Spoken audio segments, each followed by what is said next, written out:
Hello, everybody, and welcome back to another edition of Fallen Flags America. I'm your host, L&M Productions, and let's get started. So today we will be discussing the General Electric U30C locomotive. So this is going off Wikipedia, so any credit to what I'm reading here goes to Wikipedia. The GE U30C was one of the earliest successes from General Electric in the road switcher market. With over 600 units sold, the GE U30C proved to be a valuable alternative for customers who were unable to purchase EMD SD40s due to production backlog. Throughout its 10-year production span, the U30C was known for reliability issues concerning its electrical system.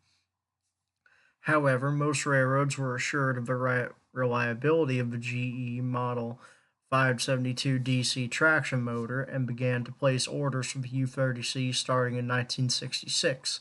When production ended, the last U30Cs carried pre-7 specifications, which will be carried on in its replacement, the GE C30-7, which will be covered in a later video. The U30Cs serve customers of all kinds, from mining to general freights, coal trains, and even as a power source unit for the Department of Transportation subway car test tracks in Pueblo, Colorado, before a connection from a commercial electric power grid could be established in 1979. Not to be outdone in the freight sector, the GE produced a passenger version of the locomotive, the GE U30CG.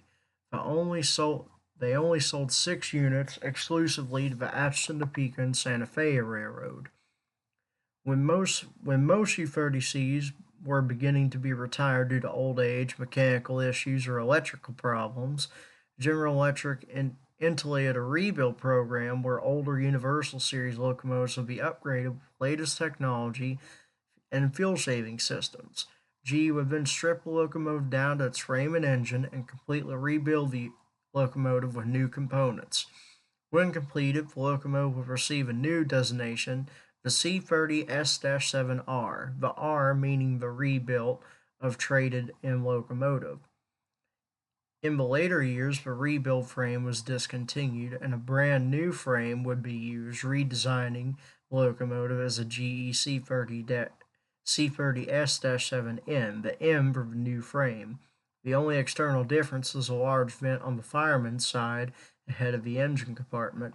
The final variation came when the discontinued frame of the Universal Series and instead using GE C40-8 kits. This new model also featured a microprocessor officially designated the locomotive as a GE C30S-7 NMP. Excuse me.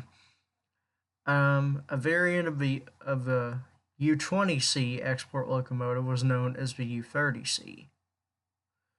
This version was unrelated to the U30C built for North American railroads.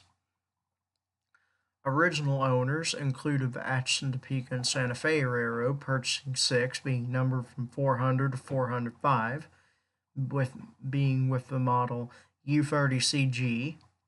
The Atlantic Coast Line, with 4, being numbered 3021 through 3024. 3021 was the first U30C built.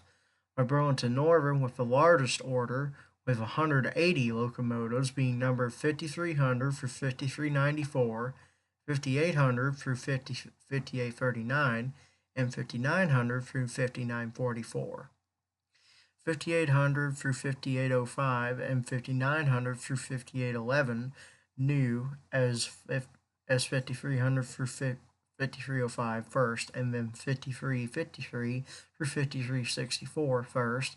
5802 is preserved in static display in Gillette, Wyoming. Chicago, Burlington, and Quincy Railroad, Colorado and Southern subsidiary, 4. They were numbered 890 through 893. All were sent to the BN with the same numbers. The Chesapeake and Ohio Railway with 13, being numbered 3300 through 3312. The the Chicago and Northwestern Railway with 7, 930 to 936, the Chicago, St. Paul, Milwaukee, and Pacific Railroad, the Milwaukee Road with 8, being number 5651 through 5658, the Chicago, Rock Island, and Pacific Railroad, 18, being number 4582 through 4599, being of the XR series, the Delaware and Hudson Railroad, 12, being numbered 701 through 712, the Detroit Edison Railway Company, 11 through 11 units being numbered 007 through 0012 and 018 through 022. The Ferro Collio di Pacifico Railroad, purchasing 8 units being numbered 401 through 408. The Kaiser Steel Company, Eagle Mountain Mine Division, 5 units being numbered 1030 through 1024. Ballasting sand added to the frame to increase weight, considered the heaviest U30Cs ever built. The Louisville and Nashville Railroad with 79 units, numbered 1470 through 1499 and 1534 through 1582. 1499 was presented in the XR Series paint scheme, a photo of which will be provided here.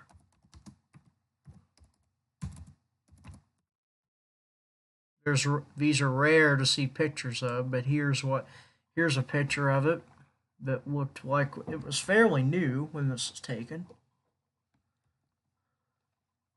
That was it after being repainted into standard gray.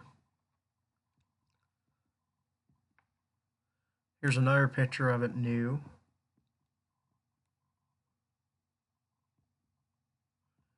And so on and so forth. This is what it would have looked like new. The Missouri Pacific Railroad being 35 units, numbered through 25 to 29, 960 through 983, and 3329 through 3334. The Norfolk and Western Railroad with 3, being numbered 8000 through 8002. They were equipped with the short high hood. The Pennsylvania Railroad with 5 units, 6535 through 6539. The Reading Railroad Company, 5 units, being numbered 6300 through 6304. The Sioux Line Railroad with 10 units, 800 through 809. The Southern Railway being 5 units, numbered 3800 through 3804. These are also equipped with a short high hood. The Southern Pacific Railroad with 37 units, being numbered 7900 through 7936, again with ballasting sand added to the frame to increase weight. The Union Pacific Railroad with the largest order on this list, the second largest order on this list, being 150 units, being numbered 2810 through 2959. 2851 was delivered with the fiberglass nose. Unfortunately, I could not find a picture of this. And the U.S. Department of Transportation with 1 unit being number 1. So, let's see here. Can we find? I am looking for. That's not what I'm looking for.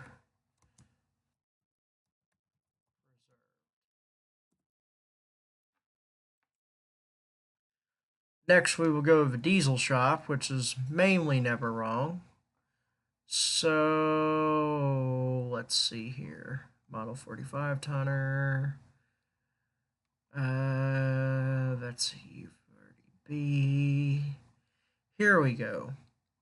So, U30C locomotives preserved. Here they go as follows. Burlington Northern 5883 is preserved at the Illinois State Railway Museum.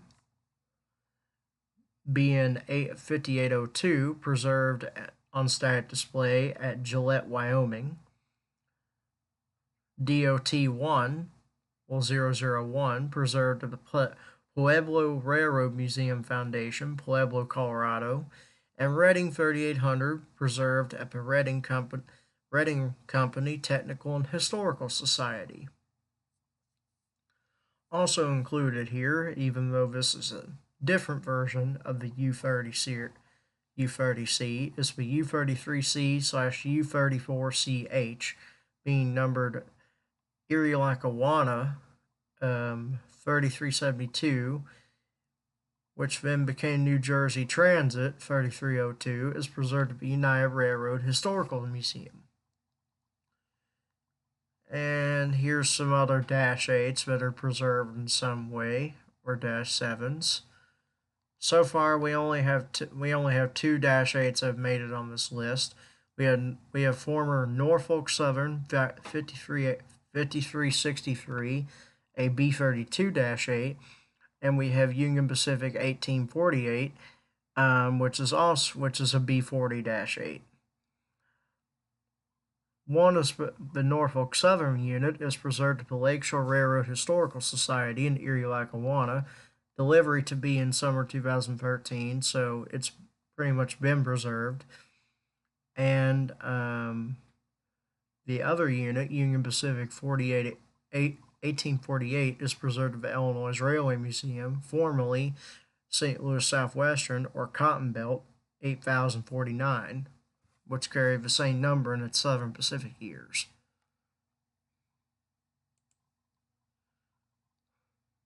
So let me see if I can dig up some pictures here of any U30Cs.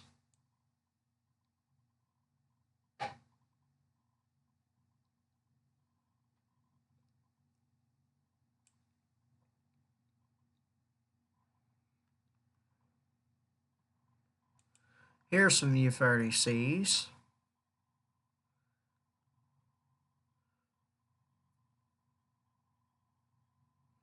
If it will load, which will hopefully be today.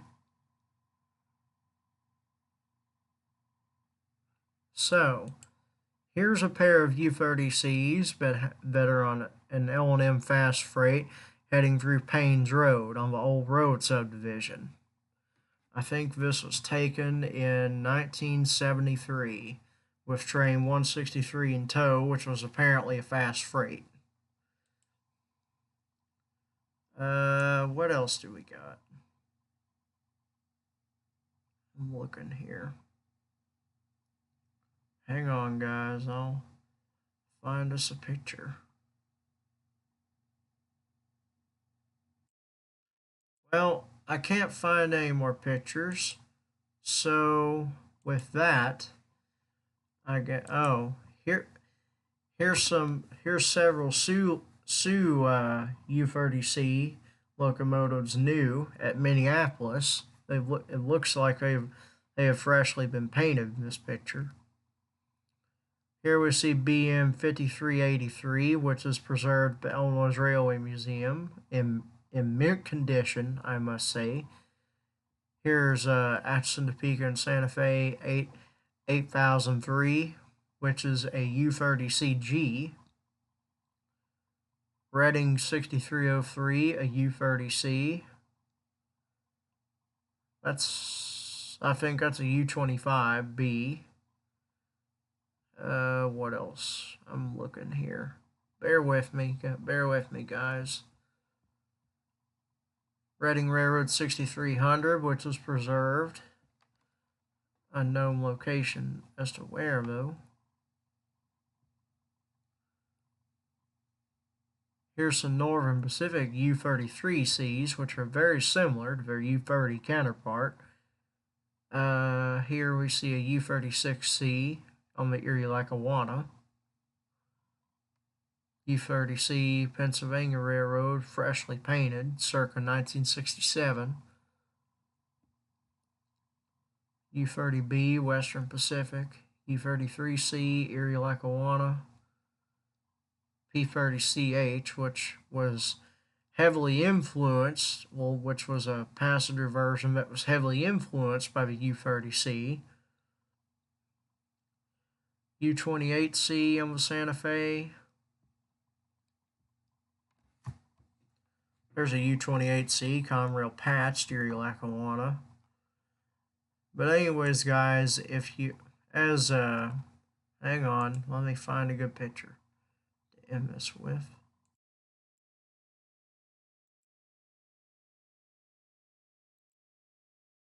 Anyway, guys, if you enjoyed this video, you know what to do. Go down below, hit the like button, turn those notifications on when you subscribe, and don't forget to leave a comment down below so that I can have a suggestion as to what video you'd like to see next or what topic you'd like to see next on this channel. But until next time, till we meet somewhere out there in the high iron, this is L&M Productions, out.